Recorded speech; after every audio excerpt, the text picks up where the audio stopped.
Welcome to the October 19th, 2023 Enforcement and Compounding Committee meeting. My name is Maria Serpa, chairperson of the committee. Before we convene, I'd like to remind everyone present that the board is a consumer protection agency charged with administering and enforcing pharmacy law. Where protection of the public is inconsistent with other interests sought to be promoted, the protection of the public shall be paramount. As I facilitate this meeting, I'll ask when we are accepting public comment. I will announce when we are accepting public comment. I have advised the meeting moderator to allot 3 minutes to each individual providing comments. Throughout the meeting, at appropriate times, we will begin with public comment for individuals attending in person, followed by those public comments by individuals participating via WebEx. This approach is necessary to facilitate this meeting. Before we get started, I'd like to ask staff moderating the meeting to provide general instructions on the process for providing public comment via WebEx. Elizabeth? Good morning, this is the moderator. The instructions are on the screen for your reference and will be on the screen each time public comment is requested. And for the instructions, if you're logged in, you can click on the question mark, which is inside of the square, which is typically located bottom right corner of your WebEx screen. And in the text box that appears, type in the word comment. And before clicking that send button, make sure it asks or goes to all panelists and then hit send. For those who are calling in via a phone, you can press *3. That is *3 to raise your virtual hand. And in both instances, we will call on you. So for those logged in, we will send a request to unmute your microphone, and you just click on your end, the unmute me prompt that comes up on your screen. For those who are calling in, *6 to unmute yourselves. Thank you. I'll turn it back to you. Great, thank you. I'd now like to take a roll call to establish a quorum. Renee Barker. Licensing member present. Thank you. Indira Cameron Banks. I'm not sure if Indira will be joining us. She may join late. We'll find out. Sung Oh. Good morning, Marie. I'm here. Licensing Good member. morning. Jig Patel. Licensing member present. Thank you. Great, thank you. Good morning, everyone. A quorum has been established, and I ask everyone participating today to be respectful of the work before the committee. We encourage participation by members of the public through our meetings at appropriate times. The committee respectfully requests that when comments are provided, they're done so in a professional manner consistent with how the committee conducts its business. Okay, let's begin. I will now ask the moderator to open the line for individuals to provide public comment for items not on the agenda. You are not required to identify yourself, but may do so. I'd like to remind everyone that the board cannot take action on these items except to decide whether to place the item on a future agenda. Members, following the public comment for this agenda item, I will ask you to comment on what, if any, items should be placed on a future agenda. As a reminder, this agenda item is not intended to be discussion, but rather an opportunity for members of the committee and the members of the public to request consideration of an item for future placement on the agenda, and at that time, discussion will occur. Moderator, well, let's first begin. Are there any people in Sacramento? So for the rest of the meeting, should we ask for Sacramento? There are no members of the public in Sacramento. If that changes, I will let you know. Great. So going forward, we will just go straight to WebEx. Thank you. Moderator, we're ready for people, for members of the public via WebEx. Yes, this is the moderator. The Q&A is now open. The instructions are on the screen for your reference. If you're logged in and would like to participate, click that question mark inside of the square, type comment, send it to all panelists. For those who are calling in, *3 from your phone to raise your virtual hand. I'm going to set my timer to 3 minutes here, and I'm going to call on Stephen Gray, and let me send a request to unmute your microphone. Request has been sent, Stephen. Thank you very much for the opportunity. I suggest that you schedule a future agenda for a discussion about enforcement of the patient-centered label requirements. At yesterday's meeting, that question came up as it applies or not to non-resident pharmacies that ship into California. That could be mail order pharmacies or it could be other pharmacies. But also, I think there needs a full discussion about all of the aspects of the requirement, including, but not limited to, the inclusion of the purpose on the medication label. That has been proven by studies to be very valuable to the health and safety of many patients. So please schedule that discussion for a future agenda. Thank you. Thank you, Dr. Gray.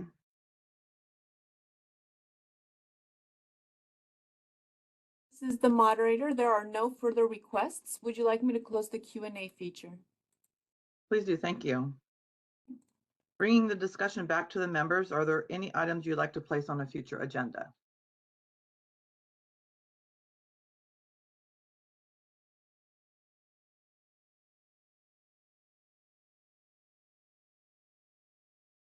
Here. Hi, Maria. Okay. I would defer it to you and Anne to evaluate if that is something that we could bring it up here. So that's it. Thank you. Yeah, I was hoping that maybe someone was at the licensing committee. I didn't listen in yesterday. I think we could have a discussion on patient-centered label and use in different license categories. I think that might be interesting to get a report and then see where that takes us. Members, what do you think? Sounds good. Okay, so we'll add that to a future agenda item, kind of in a broad way, and get a report as the status. Next item, agenda item 3, approval of the July 18th, 2023 committee meeting minutes. Attachment 1 includes a copy of the draft minutes from the meeting. Members, do you have any questions or comments on the draft minutes? I will also entertain a motion if you believe such action is appropriate.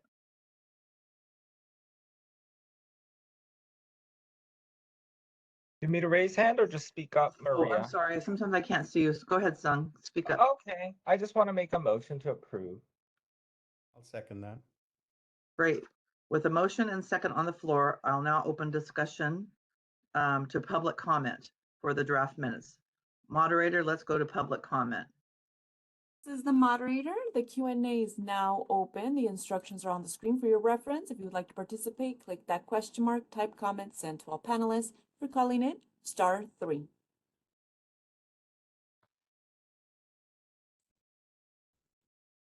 No requests at this time. Would you like me to close the Q&A feature? Please do. Thank you. Now bringing the discussion back to the members, are there any additional comments? If not, I'll go ahead and start with the roll call vote. Okay. Seeing none, Renee Barker. Yes. I don't think Indira has joined us. Sung Oh. Jig Patel. Yes. And the chair votes yes, motion passes. Thank you. Agenda item 4, discussion and consideration of enrolled or recently signed legislation impacting the practice of pharmacy.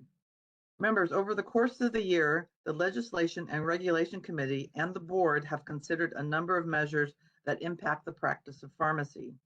While some measures have a direct impact on the operations of the board, others are more general to the practice of pharmacy without any real touch points to the board or its operations. Today, we'll be discussing only measures that directly impact the board. The agenda was released before the outcomes of some of these measures were known. As a result, you will note from the meeting materials that one measure was vetoed. I don't believe that we need to discuss those measures, those that were vetoed. I'd like to highlight that there were some measures for which the board established a position that either did not pass or became 2-year bills, or which require no implementation activities from the board. I will not be discussing those measures either, but would encourage anyone interested in learning more about the outcome of those additional measures to attend the board meeting on November 1st and 2nd, to receive an update during the report from the Legislation and Regulation Committee. With those brief announcements, unless members have any comments, we'll go ahead and begin. Everyone okay? Good. We'll start with Assembly Bill 663. You may recall that the board established a support position. The measure expands the provisions for use of a mobile unit that is deployed as an extension of a county-owned or other authorized entity pharmacy. Under the provisions of the measure, effective January 1st, 2024, the pharmacist in charge will have the authority to allow for the use of more than one mobile unit. Further, such mobile units will have the ability to carry controlled substances approved by the FDA for the treatment of opioid use disorders. Members, I agree with the staff recommendation, that is to update the frequently asked questions related to this program. I also believe highlighting the changes in the board's webinar as appropriate, the inclusion of this information in a future script, which is our publication. Members, do you have any questions or comments or about any additional activities that should be undertaken by the board? Okay, let's go to public comment on AB 663. This is the moderator. The Q&A is open. Instructions are on the screen. If you're logged in, click on the question mark inside the square, type comments, send it to all panelists. If you called in, *3 from your phone to raise your virtual hand.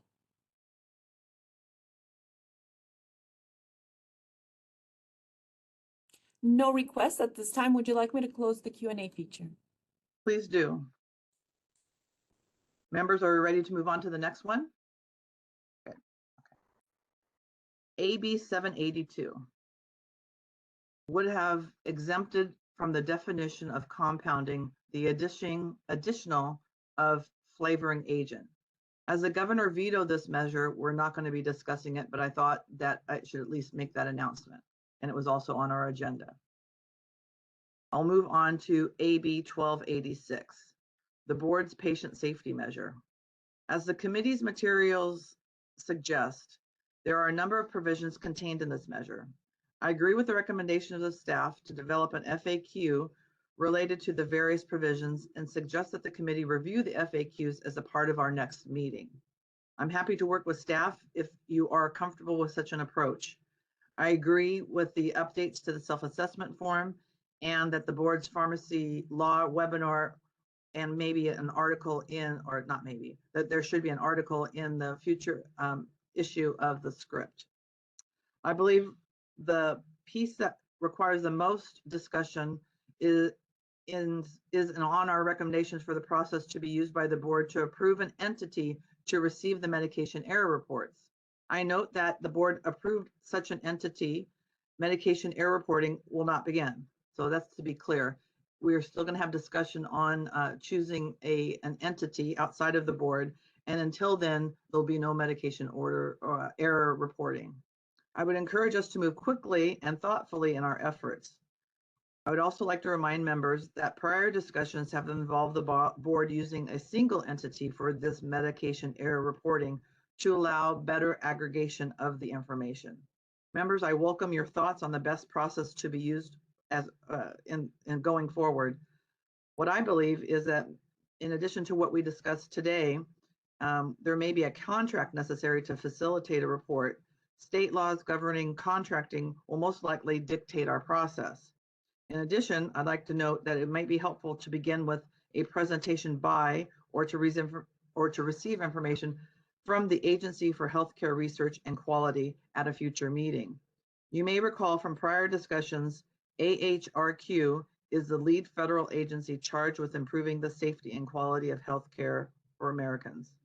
Members, what do you think about this approach, and do you have any comments?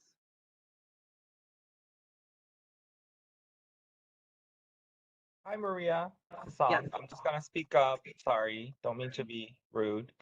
But just would like to say this is such a huge, significant bill that has happened in the pharmacy.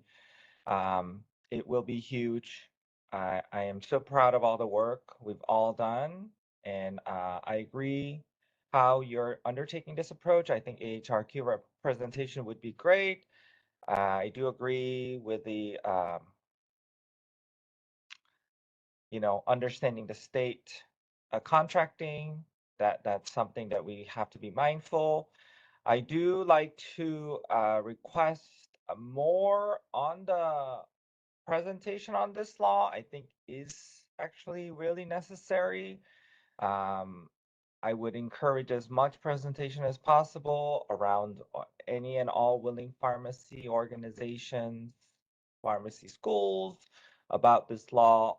I understand that the implementation will not be turned on just January 1st of 2024, but there are significant provisions in there that will be effective January 1st of 2024.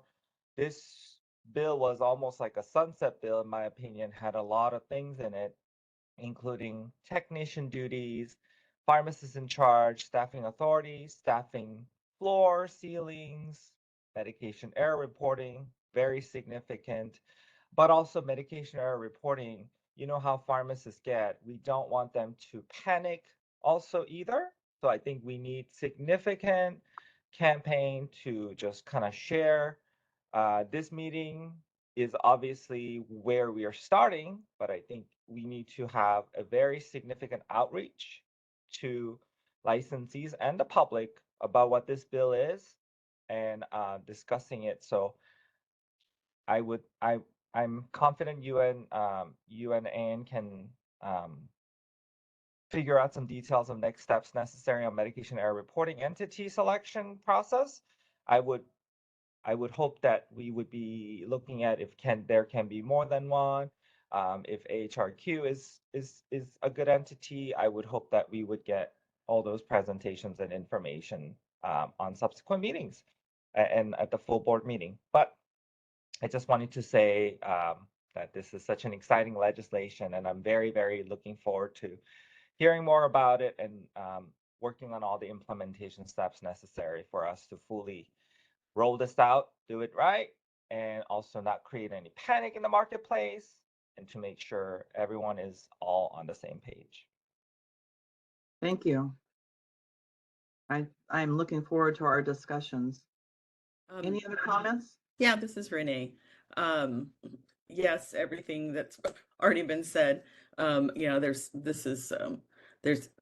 just a lot happening here and a lot to convey to pharmacies, pharmacists, but and I think it was mentioned, but just the importance of a stakeholder meeting for public comments about the entity, and then having that be in the education that the somewhat of what, not a timeline, because I know we don't have that, but a sequence possibly of events that people can look towards, that they can participate and anticipate their involvement. Great, thank you. I have a question, I guess, for you, that comment, and for Jig also, is do you think we need to send an alert or something, or people be very concerned come January 1 and we're still in the process of discussion? Should we be proactive and send out some sort of alert about stay tuned? This is Renee. Yeah. Yeah, I would say yes. I would absolutely agree, because I think, obviously, not, when looking at the meetings, there's a lot more people not attending will be held to this. So, the word, some of these don't travel fast. So I do think that an awareness, because even though we see that it will be taking some time, also in the background, just the mindset of knowing that this is coming, and for people to think internally how they're going to maybe manage that, depending on what, of course, the reporting entity is. But I would agree, an alert. Okay. Any other comments from members before we go to the public? Yeah, Maria, I agree with Renee and Sang. There are many layers to this, and each one needs to be kind of clarified and communicated. So we got to come up with strategy. I know that we have direct emails, we have script, and obviously discussing that during our meetings as well, so that it could be reviewed, because obviously these are recorded, and if anybody wants to go back and just get clarification, is there on the record as well. So Great, thank you. Any other comments? Thank you. Moderator, we're ready for public comment. Chair Serpa, I just want to let you know that there is now public in the meeting room as well. Great, thank you for confirming. This is the moderator. The Q&A is now open. The instructions are on the screen for your reference. If you're logged in and would like to participate, click that question mark inside of the square, type comment, and send it to all panelists. If you called in via a phone, *3 to raise your virtual hand. So I will start off here with Richard Dang. Richard, I'm going to send a request to unmute your microphone, and I've set my timer to 3 minutes. California Pharmacists Association. Just want to echo many of the comments made by the committee members regarding implementation of AB 1286. Very large bill, lots of pieces. So I think it would be great for the board to kind of break those up into separate sorts of webinars and announcements and FAQs, as you all have discussed. And CPHA would be happy to work with you on any way to get the word out to all the members and various stakeholders. With regards to the medication error reporting, I do agree that in the communication, the board should communicate some sort of enforcement date where it's going to be effective. I do think many of our groups will panic January 1st if they don't have that date. So I would encourage that communication as well.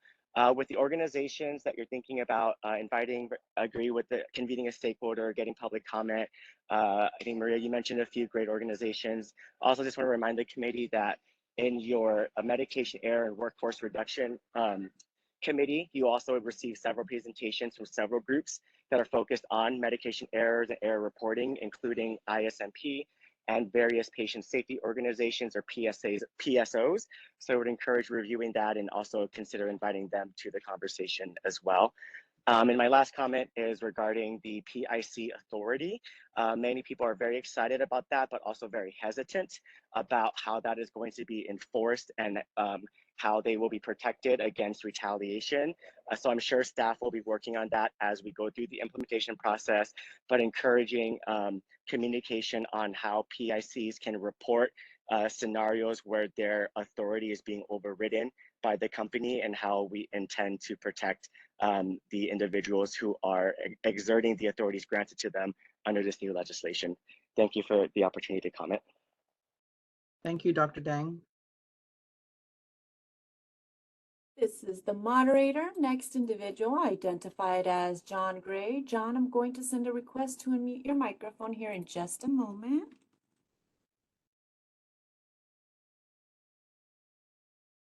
I've sent the request, and I'm going to set my timer to 3 minutes. Thank you very much. Good morning. This is John Gray. I'm a registered pharmacist with Kaiser Permanente. Just a couple comments on AB 1286. The first is just flagging something for the enforcement committee's attention that the board might someday like to evaluate whether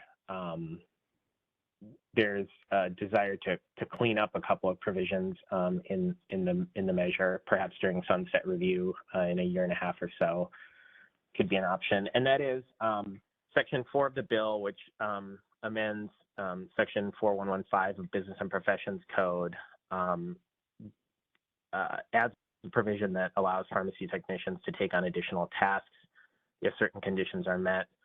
And so two of the conditions are the pharmacy technician has completed a training course on injection technique, and the pharmacy technician is certified in basic life support. Those requirements obviously make a lot of sense for preparing and administering vaccines, but it's unclear to us the benefit that those two provisions have on receiving prescription transfers and accepting clarifications on prescriptions. So one thing for the board to consider would be whether there's an opportunity to clean that up and specify that those two requirements, the course and the basic life support, are required for administering injections, but not required for accepting clarifications on prescriptions and accepting transfers. Second comment is related to the process for selecting an organization to receive medication error reports. The meeting materials reference some form of formal process for doing that. My assumption is that that would be the rulemaking process under the Administrative Procedures Act, because selecting the entity to accept these reports seems consistent with the definition of regulation in California Government Code that says a regulation means a rule, regulation, order, or standard of general application adopted by a state agency to implement, interpret, or make specific the law enforced or administered by it, or to govern its procedure. So again, just looking for clarification that the board does tend to go through the Administrative Procedures Act process to select the organization to which error reports will be submitted. Thank you very much for the opportunity to provide comment. Thank you, Dr. Gray. This is the moderator. Next individual, Stephen Gray. Stephen, I'm going to send a request to unmute your microphone. Thank you again. I agree that this is a major bill. There are a lot of provisions. Some provisions are separate from the others and need to be discussed. And I think that opening up more discussion, putting forth, for an example, a enforcement date or a target enforcement date for the reporting would be very helpful. As it was said, some people will believe that they have to start doing it on January 1. One of the questions will be when there is a entity designated and a process designated, is the reporting of errors retroactive to January 1? That's something to think about and when you're clarifying. But I am concerned also that there are some provisions in this bill that offer relief for staff stress, the additional technician for the process of giving immunizations, et cetera. That is something that should not be delayed any longer than necessary. And I believe that this is October 19th, and there should be the ability for the staff and the board, with the help of this committee chair and the president, to get that started right away. And there is always a need that for immunizations as quickly as possible, especially to those that are highly susceptible. So I would suggest that that be a priority, and among several priorities, I suppose. But I'm concerned that there should not be, a big delay about that provision and certain other provisions. Thank you. Thank you, Dr. Gray. This is the moderator. There are no further requests. And I'm sorry if I didn't capture this earlier. Did Sacramento already get checked to see if they had any comments? Any public members? Yes, there's no one present on site. Perfect, thank you. Sorry, there is someone now present on site, but the Okay. individual has indicated they do not wish to make public comment on this item. Great. And this is the moderator. I do have an individual, Paige Talley. I'm going to send a request to unmute your microphone.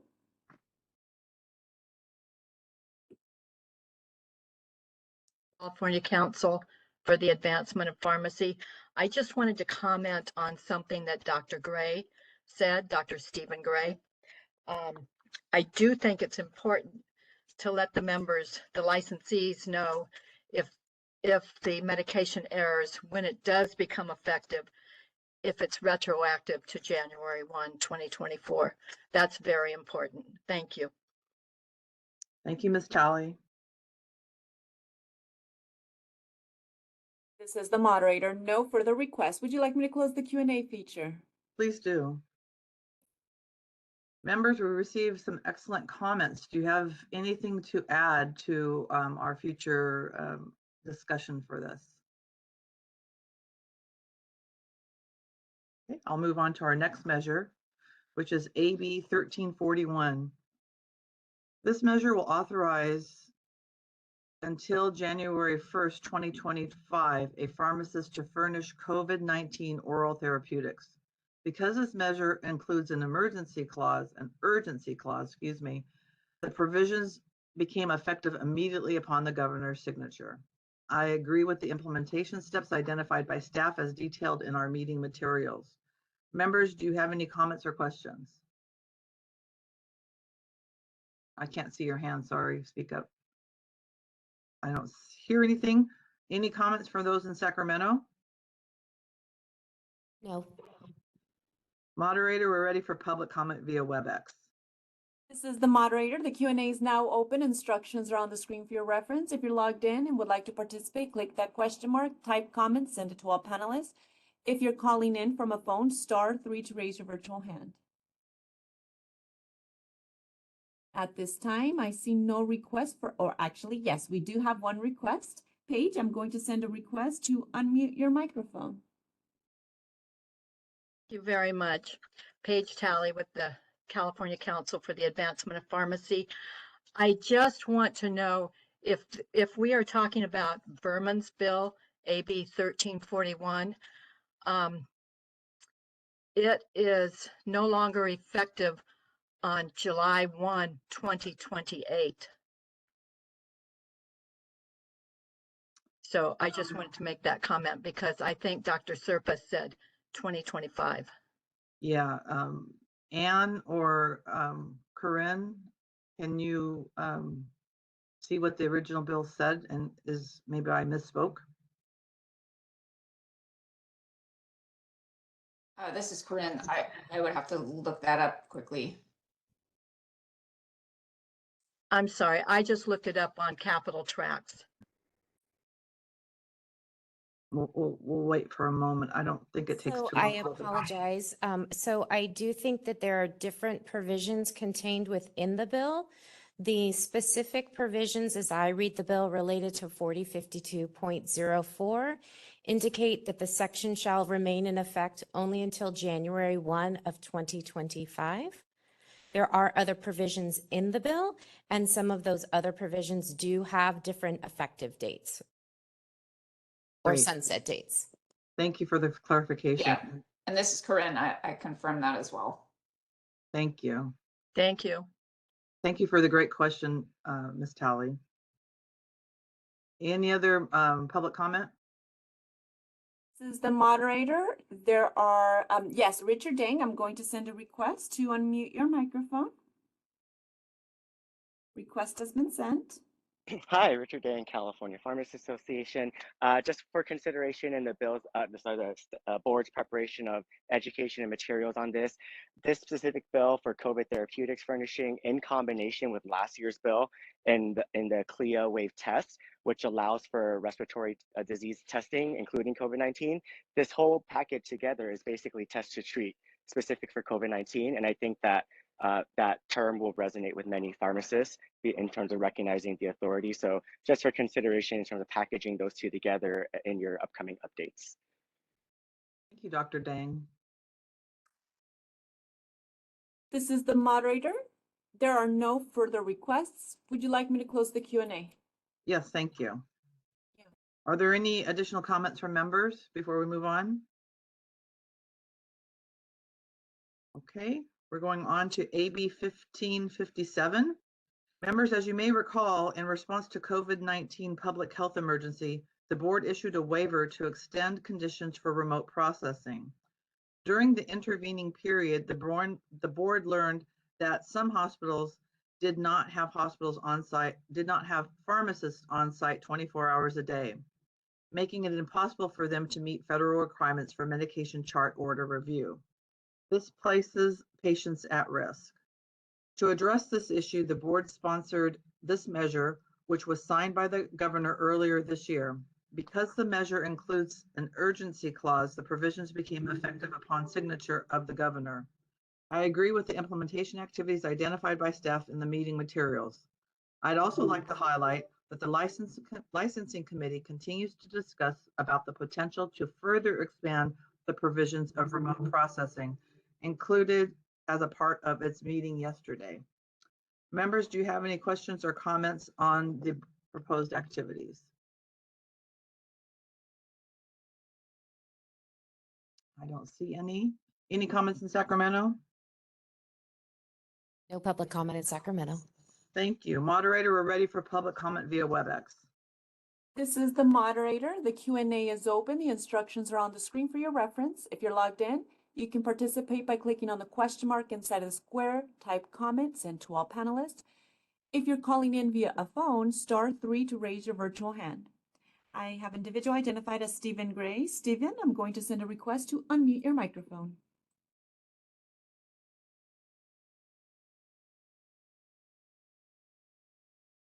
Request has been sent. Thank you again. This bill, as the chair explained, was really just an emergency measure to continue what was already happening in California and had been happening for many years. And to make sure that, that patients were not put at risk by not having a pharmacist review the order. However, it did make one substantive change to what's been happening for years. And I think that needs to be communicated as soon as possible, or at least give some indication of when this particular provision is going to be enforced. And that is that this bill established that the service must be provided by a pharmacist in California. And some hospitals were contracting for this service with other hospitals outside of California, and perhaps other entities other than other hospitals. So I think that needs to be communicated. It needs to be taken into consideration of giving those hospitals time to find other services and other ways to meet the requirement. Thank you very much. Thank you, Dr. Gray. This is the moderator, Keith Joshisuka. I'll send a request to unmute your microphone. I apologize for mispronouncing your name here.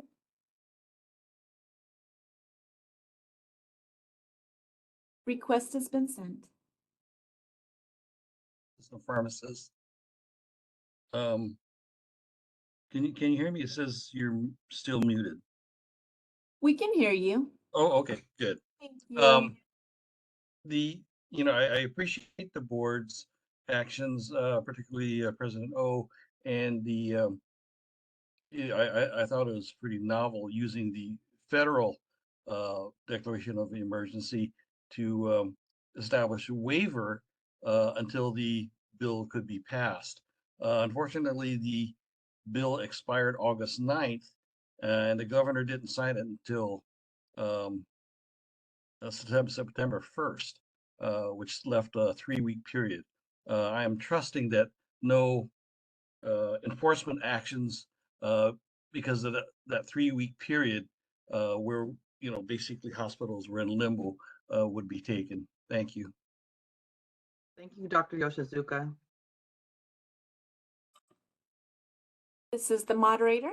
Next individual, Stacy Naroni. I'm going to send a request to unmute your microphone.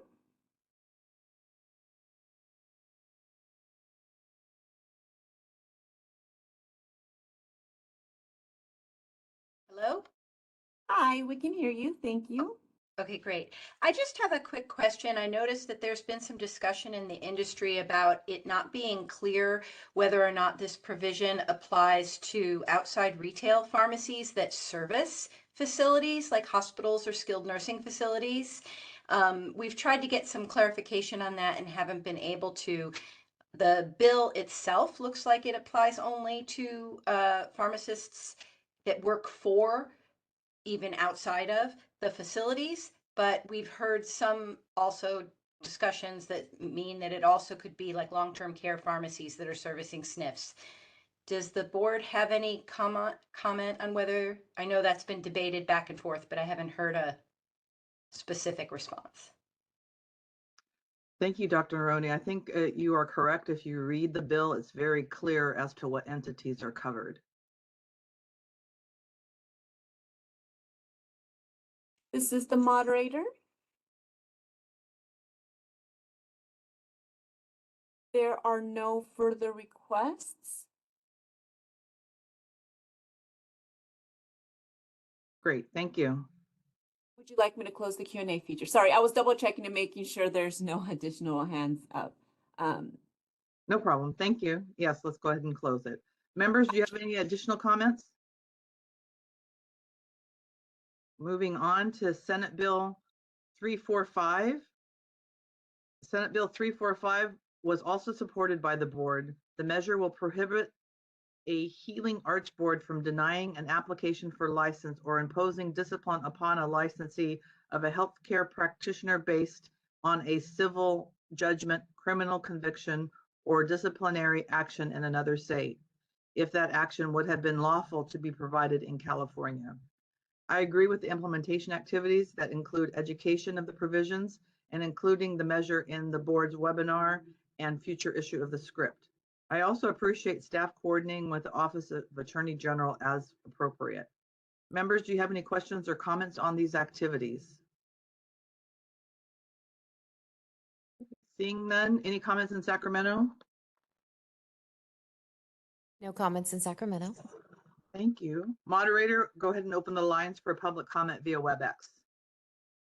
This is the moderator. The Q&A is now open. The instructions are on the screen for your reference. If you would like to participate, click on that question mark inside the square, type comment, send to all panelists. If you're calling in, *3 to raise your virtual hand.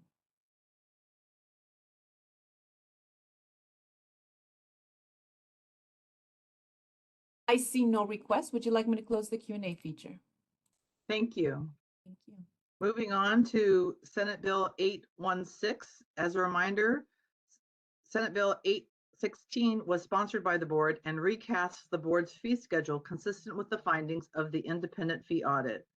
As the effective date for new fees is January 1st, 2025, the board should have sufficient time to update its regulation language in California Code Regulation Section 1749 to ensure consistency between the statute and related regulation. I also agree with staff comments that education on the changes is appropriate. I do want to highlight that although not called out in the meeting material, I believe the update will be necessary to the board's application and renewal instructions and forms. Members, do you have any questions or comments on those activities? Hi, Maria. I would just like to comment because of such significant changes, but due to some recent experiences in getting the regulation through on time, I would like to request our staff start preparing changes to align with our what's statutorily going to be, because I would think that if the regulation for some reason doesn't kick in on 1/1/2025, I would imagine the statute would override the regulation, and I'm hoping that our staff could just prepare the fees going into what the statutorily would be required over what the current regulation would state, so that all the licensees would just be prepared for that, and that we can start also educating licenses on this. There are significant number of licensees that the fees are going to be changed. Actually, all license fees are going to be changed. So I would just like to request that we prepare for this year so that on January 1st, 2025, if our regulation package for some reason is not there, that all licenses know that what that statutorily is passed on a SB 816 is going to be the fee starting January 1st of 2025 renewal on. So that's a good process question. Maybe Corinne could answer the process part, but I just wanted to clarify that while it appears that all fees will be changing, some will be decreased, and those for individuals, some of them will actually be decreasing. So there are significant increases in premises type fees. That's kind of like an overview. You have to look at the document to see the specific details. But Corinne, the process is if the regulation is not in place, what's the board's authority come January 1st, 2025 by statute only? I am not wanting to put our reg counsel on the spot, but if she is on the call and able to address that question, that would be great. My, without researching it, my belief would be that what Dr. O said is correct, that the statute would supersede what is in the regs. But again, if reg counsel is able to speak to that, I would defer to her. And I apologize. Didn't mean to pretend to be an attorney. Obviously, I'm not an attorney. I'm sorry.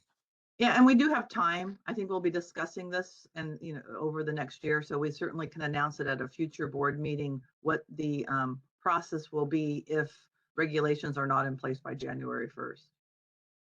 Thank you. Yeah, I just unfortunately we've had some not issues, just a little bit of a struggle with getting the regulation through. So just wanted to make sure we're all well prepared for that. Hi, this is Anne. So I would just say that when we bring forward the language, let me first ask, would you like the language to go through this committee for the fees or another committee if you have a recommendation there? And then when we bring forward the amendments for the board's consideration, we can also clarify. I do believe the statute will be what what takes precedence in terms of the fees if they are not harmonized in advance. But which committee would you like that to go through? My understanding, historically, it's gone through the licensing committee. Isn't that correct? I think it fits very nicely with licensing. Could also go with legislation and regulation. So I'd leave it up to the president to decide which committee because it doesn't impact me. Hooray, hooray. Okay, we shall determine later on. These are always a hot topic. Yes. Great. Any other, let's see, where were we? Any other member comment on the fees? I don't think we did public comment. Is that correct? There is no public comment in Sacramento. Okay. So we're ready for public comment via WebEx.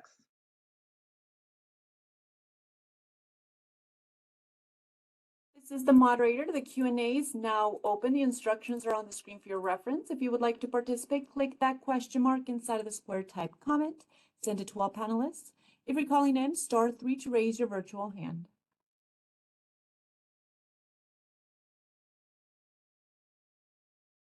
At this time, I see no requests. Would you like me to close the Q&A? Great, thank you. Moving on to the next agenda item, discussion and consideration of proposed revisions to frequently asked questions related to inventory reconciliation.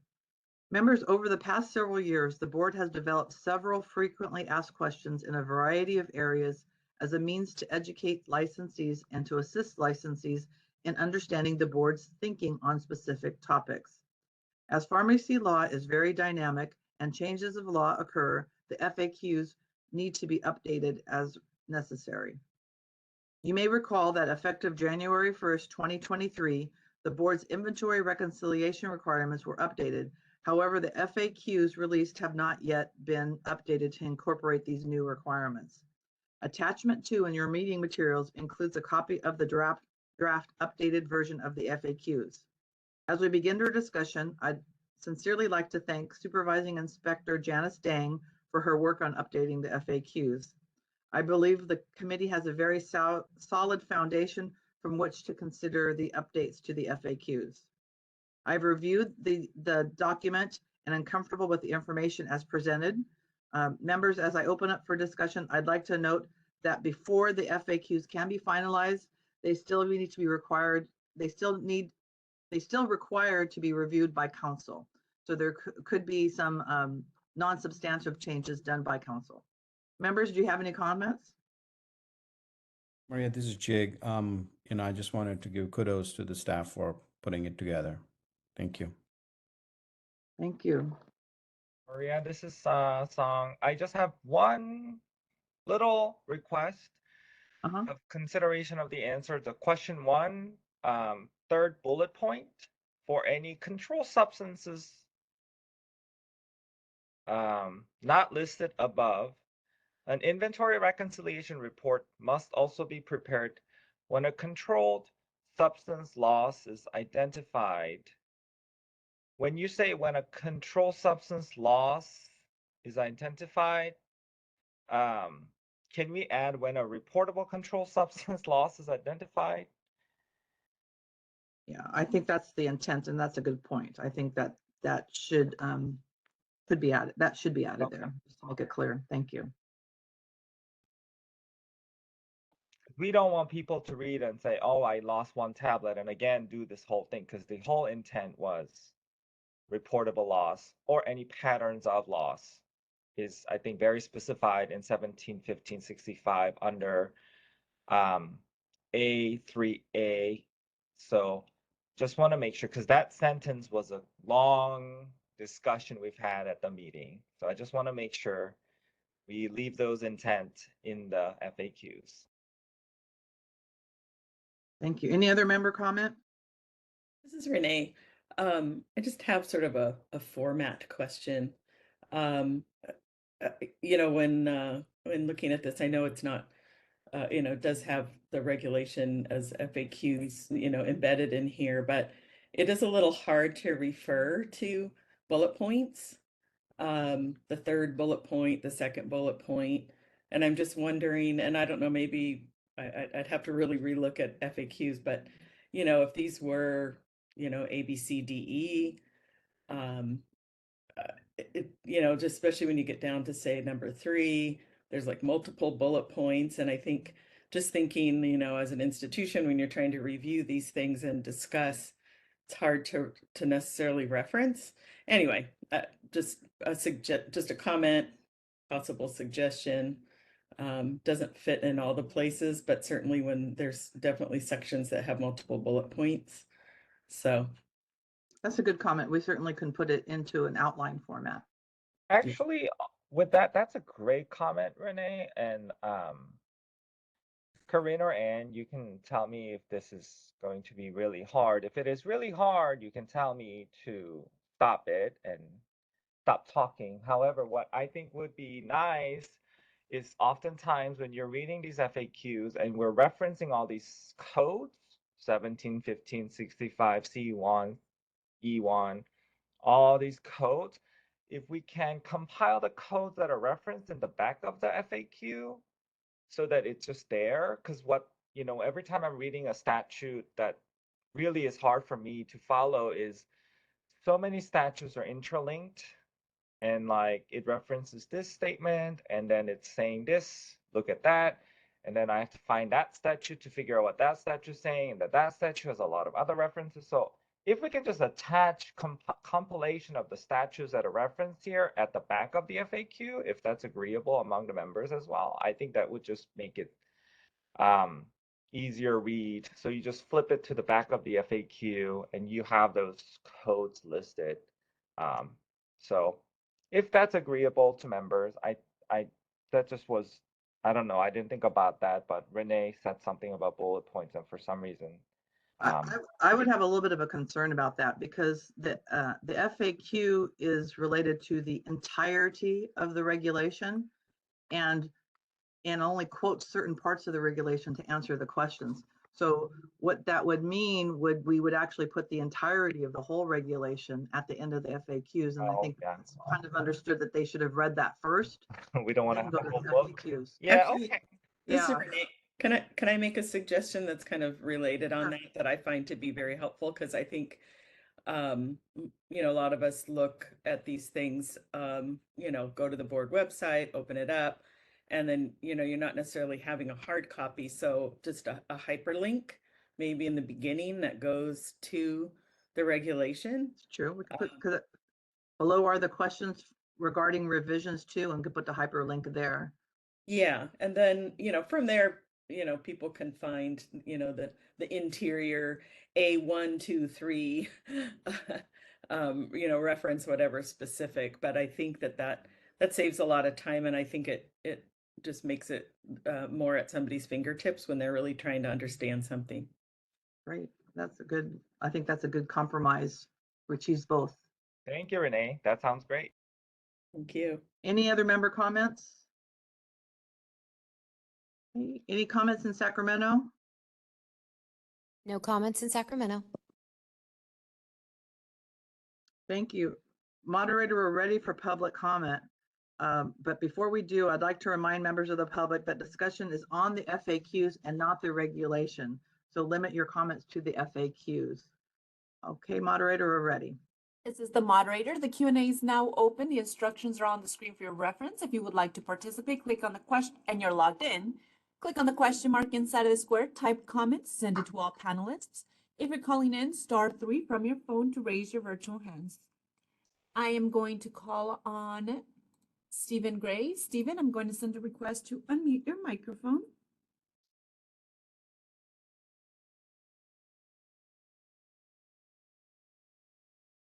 Request has been sent.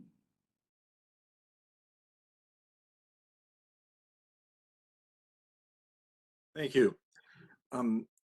I think Board Member Barker makes an excellent suggestion. I was going to suggest that too, and I would just remind everyone on the phone that, or on the WebEx, that this was a problem a long time ago with the self-assessment forms. They were bulleted and were not put in outline form, and it really did help communication both internally, externally, and with everyone else to have it in an outline form. So I think that is an excellent suggestion, and thank you for bringing that forward. Thank you, Dr. Gray. This is the moderator. No additional requests. Would you like me to close the Q&A? Please do. Thank you. Members, do you have any final comments or direction to staff? If not, I request that the staff work with council to finalize the FAQs, including the changes that we have talked about here, and advance the FAQs to our board meeting on November 1st and 2nd for final approval. Okay, moving on to agenda item 6. Discussion and consideration of proposed revisions to pharmaceutical and sharps waste programs. In the meeting materials, there is a background on the product stewardship programs. So I'll just provide a high-level summary. California law requires the establishment of pharmaceutical waste and sharps waste stewardship programs as a means to provide safe and convenient disposal options for pharmaceuticals and home-generated sharp waste at no cost to the consumer. Although Cal Recycle is the primary regulator for stewardship programs, the board has a limited role in evaluating the stewardship plan for compliance with pharmacy law, as well as to develop a list and description of drugs or sharps that are covered under the law. As a part of the board's implementation of this measure, FAQs were developed to assist stakeholders with gaining an understanding of the program requirements, the board's role, and the definitions of some of the provisions of the law. Since the release of the FAQs, staff have continued to receive additional questions that suggest additional changes to the FAQs are appropriate. In your meeting materials, attachment 3 is a copy of the proposed updated version of the FAQs. You will note that the proposed changes are highlighted in yellow.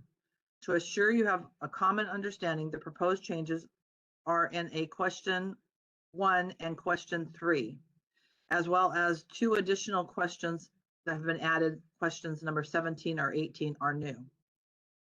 I'd like to thank Inspector Fang for and for council for working on updating these FAQs. It certainly is a very challenging document there. Members, I believe that the changes appear appropriate, but I welcome your thoughts. Members, what do you think? Hi, Maria. For the first question, am I just reading it wrong? The highlighted, it says that is sells or offers first. Is it that it sells? I was just trying to make sure is it a typo? I wanted to make sure. I was just trying to understand, because this is such a complex topic. I always really struggle to, I'm being very honest. It may be a typo. Okay. Anne, or is there somebody that can say what that is? Because if it's a typo, then that is a non-substantive change we could do. Is anyone familiar with Yeah, that? I believe it's a typo. Apologize for that. Okay. Okay. Sung's eagle eyes, eagle eyes. Any other comments from members? Very complicated. Okay, are there any comments in Sacramento? No comments in Sacramento. Okay, moderator, we're ready for public comment on the updates to the FAQs. Moderator, the Q&A is open. The instructions are on the screen for your reference. If you would like to participate and you're logged in, click on the question mark. Inside the square, type comments, send it to all panelists. If you're calling in, *3 from your phone to raise your virtual hand. At this time, I see no requests. Would you like me to close the Q&A? Thank you. Thank you. That'd be great. Members, any other final comments? Otherwise, we'll move on to our last or almost last agenda item. Agenda item 7, review and discussion of enforcement statistics. The meeting materials include a summary of enforcement statistics for the first quarter of the fiscal year. The board has received 765 complaints, closed 764 investigations. The board has revoked 11 licenses, accepted the disciplinary surrender of 4 licenses, formally declined or formally denied 1 application, and imposed other levels of discipline against 25 licensees and/or applicants. As of October 1st, 2023, the board has 1,396 field investigations pending. The materials provide a breakdown of the average time frame for the various stages of the field investigation process. Members, any comments or questions on the enforcement statistics?